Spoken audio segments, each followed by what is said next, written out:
Hey guys, just another video about Microsoft here, and the frequency of uploads might slow down a bit because we're kind of running out of cash, and I'm happy with how the portfolio looks. So we're gonna look at that, and let's just discuss a couple more talking points on Microsoft, and then what I'm thinking for the rest of the year, and yeah. So here's the long term. That technical pattern we were watching on Microsoft didn't play out. You lost that neckline, and then you found support around 395. So, but I do have another technical to show you on a longer time frame. So I'm excited to show that one off a bit. And other than Microsoft, we added a little bit of TAP. So if you haven't watched my video on TAP, my thesis hasn't changed, and you're at a price below my cost basis. So good dividend stock with a chance at a turnaround, and also a unique opportunity of a buyout. But regardless of that, if you think alcohol sales might rebound, yeah, here's a name to look at, and I'll probably nibble a bit more of these two if things don't change. You know, we get our $500 a month, and that's all we're playing with for the rest of the year. So that's kind of why, you know, that IGV trade really put us in a position where we can kind of just wait for some more clarity in the market, because there is a lot of caution right now. So back to the chart.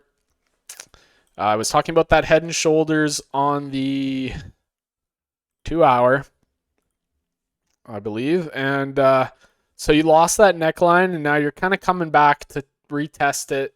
Hard rejection, and now you're kind of just sitting.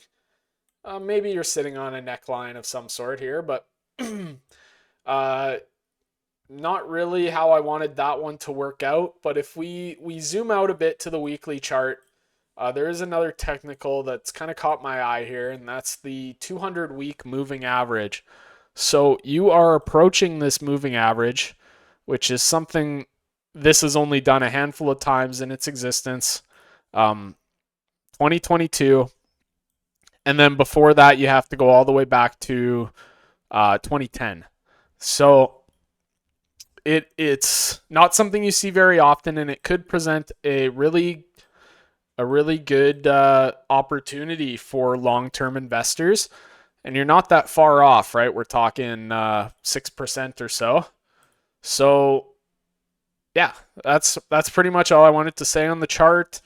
Um, you know, if you watched my last video, it's a fair price for a great company, and that's pretty much it, right? So strong balance sheet, a free cash flow, and some pretty unique opportunities for growth, including, you know, cloud, you know, Copilot gaming, and so I'll discuss a little bit more of those, and a little bit of this software scare, because I think Microsoft is uniquely insulated from that. Where if AI does end up taking all these traditional softwares lunch and revenue, then obviously Microsoft would benefit from that due to their investments in AI and cloud and all that. But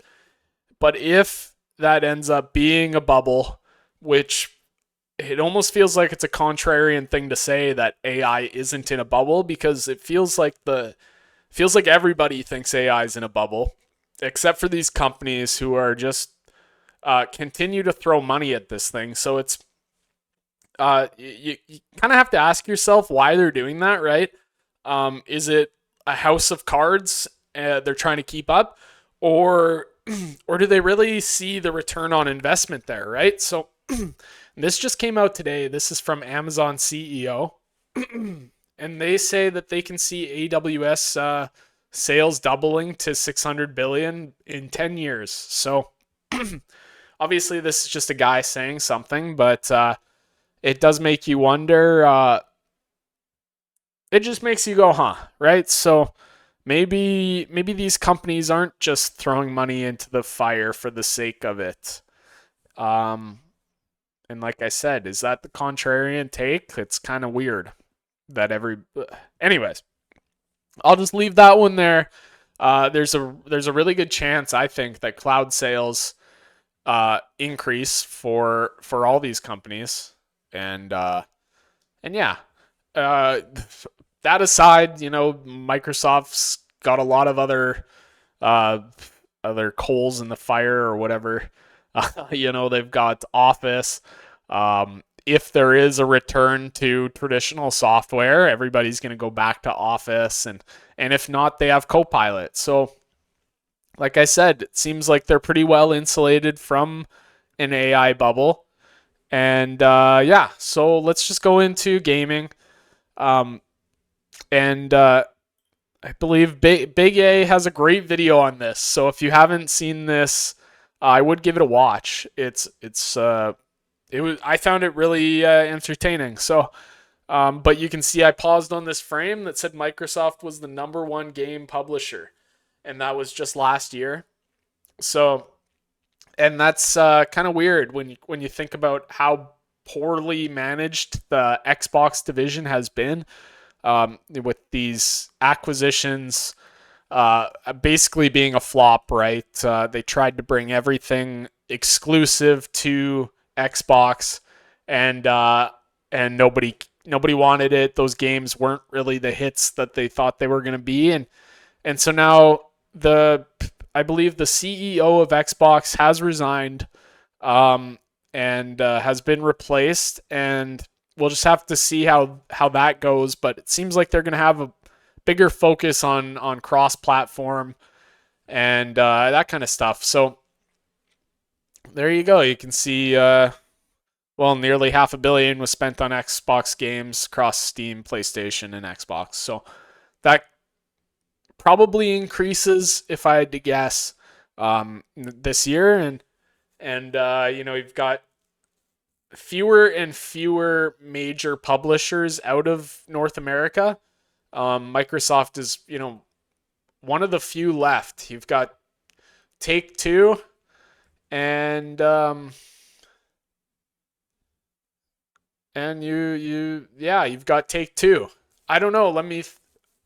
Maybe I'm missing somebody there, but I don't think there is anybody else. But I'm sure I'm forgetting somebody. Anyways, I think that's pretty much it, guys. The gaming isn't a very large division, but it could be, depending on how it's run here and how they turn it around, because it is a growing industry and it's going through a bit of tough times. But you've got the release of Grand Theft Auto this year, hopefully, and yeah, we'll just have to see how this plays out, right? So that's about it, guys.